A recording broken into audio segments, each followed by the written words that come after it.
giving you the ID. It says that my internet is unsustainable. Am I cutting Oh, off? a little bit. Mm. It was a little bit, but I hear you.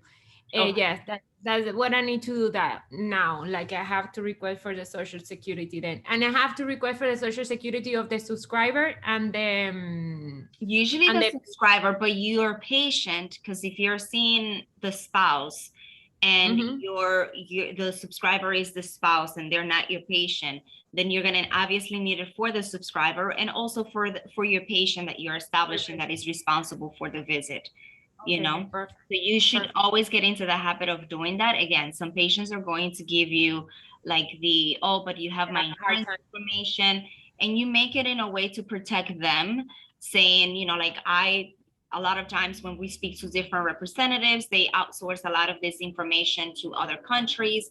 And a lot of times we have to give them more than just one piece of identification in order for them to find you. And also your insurance is, it's it's it's it's a supplement benefit that you have, but ultimately the relationship that we have is between us, and so you are ultimately the responsible party for any service that you receive here. Like we're just using your benefits as a courtesy and because we are contracted, but your insurance is not responsible for covering and paying for everything. You are responsible. We're just using your insurance as you do have benefits towards some of these services. So Okay, you need to establish in their minds the the mentality that number one, insurance is secondary to care. So you're going to do and treat them based on what you clinically find is going to be their best treatment, regardless of how the insurance is going to be covered. However, you're going to try to maximize their benefits towards whatever services you're recommending, so that the okay, mindset of the patient is not, I'm going to get services or coverage for what my insurance covers, not what I need. okay, perfect. So rule of thumb, always request, and it should be, if you are able to customize, I'm not sure what system you use, Flex or any of the online forms, you can Mhm. customize it. I usually ask for questions that protect you as far as the insurance and the social security being one of them. But I also do like to ask personal questions like, do you like coffee? How do you like your coffee? What kinds of books do Yeah, you like to read, to make it so that you can also take into consideration maybe for their birthday, they like, self-development books. You can give them a gift card or of an Amazon, like order a book for them and have them in the office or have it shipped to them or what have you. But these things, like having that balance, it protects you because you need that information from every patient of social security. um perfect.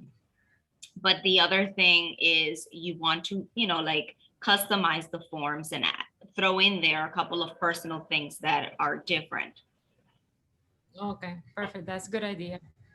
Now, And for dental delta, you think like it takes very like it's almost 2 weeks that I submit the so claims. usually the rule of thumb, you submit your first claim to the insurance company, and within 72 hours, since you have all the time in the world right now and you're testing to make sure that you set up the software properly, that you enter all the patient's information accurately, you want to check on their end. So within 72 hours of submitting any electronic claims, I want you to get on the phone with the insurance company and do what I call the status check.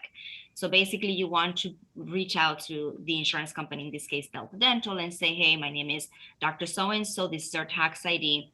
We want to check on the status of a claim for a patient, and they're going to ask you for the patient's information, your office information, and then they're going to say what is the date of service, and they're going to be able to tell you, okay, the claim was received, so that clears up the whole, setup of the software and the clearinghouse being set up properly. So that's number one. Number two, it's in process, and or it's been rejected or denied. If it was rejected or denied, you can just basically say, ask for the reason of the denial and see what information they're going to need in the event of, or they can say that it was adjudicated and processed for payment. Now when it's adjudicated and processed for payment, you can say when was the payment issued or sent and how. If you have EFT enrollment, They're going to tell you it was paid electronically via EFT on such and such day. So then you confirm with your bank account. They may say it was mailed to the office, so you just be on the lookout. It may take like 5 business days. And then if let's say we're dealing with an insurance company that you're not in the network. Oh, Sonya just joined us. She's from an office in Virginia. Good morning, Sonya. Happy Monday. How are you? Good. How are you? We have a new face today in the group. This is Dr. Goncalvez. She's a general dentist. She just opened her office last week in Florida. Awesome. Nice to meet you. Thank you. Sonya is the front desk of a pediatric dental office in Virginia. She had no previous dental experience background, but she is a fighter. She is so great. Like I'm just enjoying working with her so much. And we had like our first, so her doctor is one of those elite packages. So we helped find her, interviewed her, we work with the insurance companies, and now we're working on training her, but we're also working on monitoring the growth of the office. So we had like our first month or kind of like quarter, it's semi-quarter meeting, right? Because you've been seeing patients for like at least 2-3 months last week with the doctor. So we brainstorm on a lot of ideas and tips and whatnot to help continue to increase the number of patients and so on. So just to circle back about like what I was just finishing my thought, because Dr. Goncalvez submitted her first claim. Okay. And it's been, she said, about 2 weeks since she hasn't received a response. So I was just walking her through like how to check the status of claims. And the other piece is for claims for like insurances like Guardian or MetLife that you haven't yet gotten picked up by the third-party contract. Once you are able to submit the claim, you're going to also do the same thing and just call to check on the status of the claim and find out if it was paid, if it was rejected or what have you, so that we can troubleshoot. The reason why this is important, because once you start picking up and getting busier, you want to get into this like routine, like the discipline of this, monitoring of things, because I get offices that reach out to me and they're like a year or 2 years into their, offices. And I want to focus on working on the startups alone. But when I do the reports, I see that their aging report, like it's 30% of claims that patients that have been treated in the office exceed over 60 days. So you want to be mindful of like aging claims. Don't let them go past 30 days because it affects your cash flow. And usually as you build up more patient volume, you're going to have less time. So you want to take this kind of like habits of like once a week, you go through your weekly schedule and you call each insurance company. You get on the phone with Delta, you pull up your 5 patients, 10 patients that you saw with Delta, and you check on the status of those claims weekly. And then like for all the other insurances as well. Perfect. So, I found that Delta Dental is usually, you have to submit the claim manually. How so? Huh? Through the portal, you mean? Yeah, through the dental portal. Because whenever I do it through our system, it never goes through electronically through the clearinghouse. Interesting. Okay.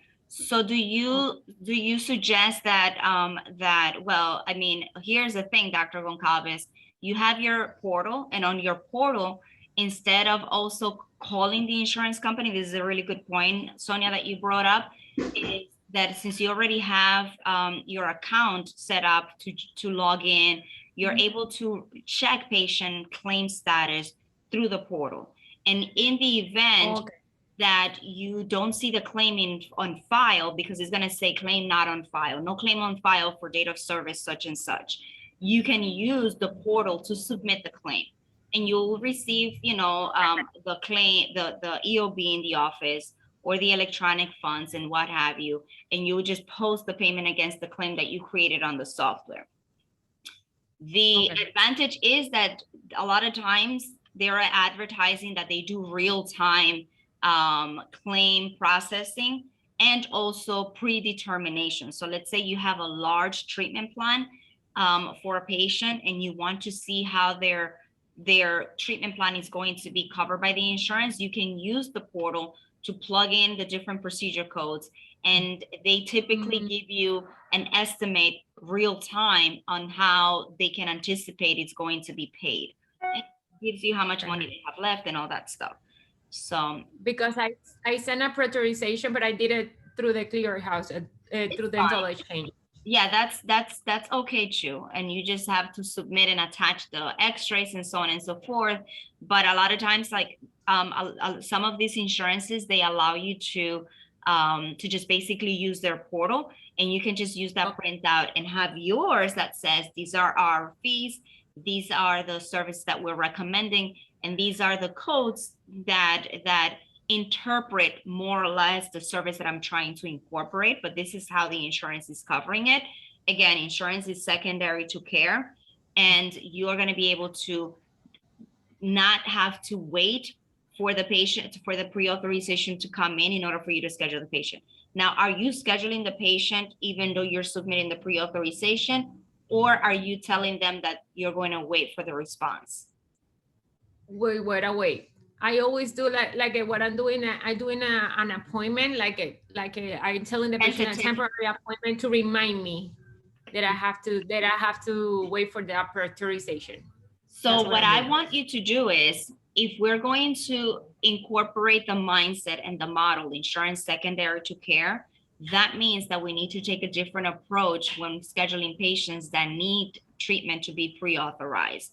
And so what I want you to do is, I want you to schedule the patient's appointment 2 weeks out, and try to be diligent on submitting the pre-authorization, but you're reserving their time because, again, insurance is secondary to care. So the patient needs a crown.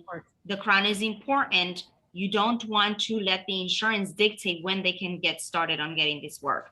So you're going to facilitate and reserve a time for them as the expert and as the dentist. And in the meantime, you're going to try to see how their insurance is going to be compensating for that service. Ideally, you're going to do everything in your power to get a response before then, but you are going to want to reserve their time. Like, that is a mistake. And as you grow and you see more and more patients, you're going to have to designate someone to just go in and go back to pre-authorizations to get the patients on the phone to schedule their visits. Make sense? Did you have anything, Sonia, that you wanted to pick my brain on this morning? I did, but we have patients today, so that's why I was so late getting on. I was like, oh my God, it's almost time for it to be over. But yeah, you can ask me, and then what I can do is, if I cannot give you a response right now, I can shoot you an email, or you can send me an email and I can reply. Okay, I'll send you an email because I can't remember the exact questions, but I have them. Yeah, and then we also need to set up a one-on-one also. Beautiful, no problem. How did it go after our meeting last week? It went well. We had a chance to sit and talk with everybody, and we've come up with a strategy. Perfect. Perfect. Yeah, I need you to, and yes, once we have that one-on-one, I'll walk you through how to check more what services the patients are eligible for, so that you can go to the back and say, hey, doctor, you can do this or you can do that. Well, I have been doing that. I'm trying to get do more preventative work.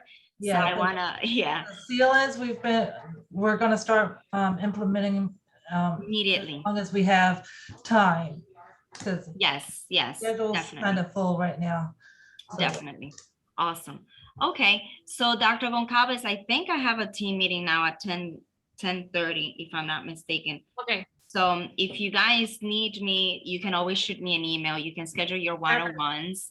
Can we take a picture? I have this dentist that has me going crazy. All right. Remove your mask. But you know something really interesting? I don't know how to do a screenshot. I hit the button and then I don't know where to find it. Can someone take it and send it to me? Okay. This is where I'm not an expert. If I can take it and I send it to you. Thank you. Smile. Okay, I have. There you go. Okay, perfect. And I send it to you. Have a killer week this week. And if you need me, just shoot me a message, okay? Okay. Take care. Thank Did you you, find it Maritza. helpful, doctor? Okay. Bye. Yes. Bye-bye. Bye.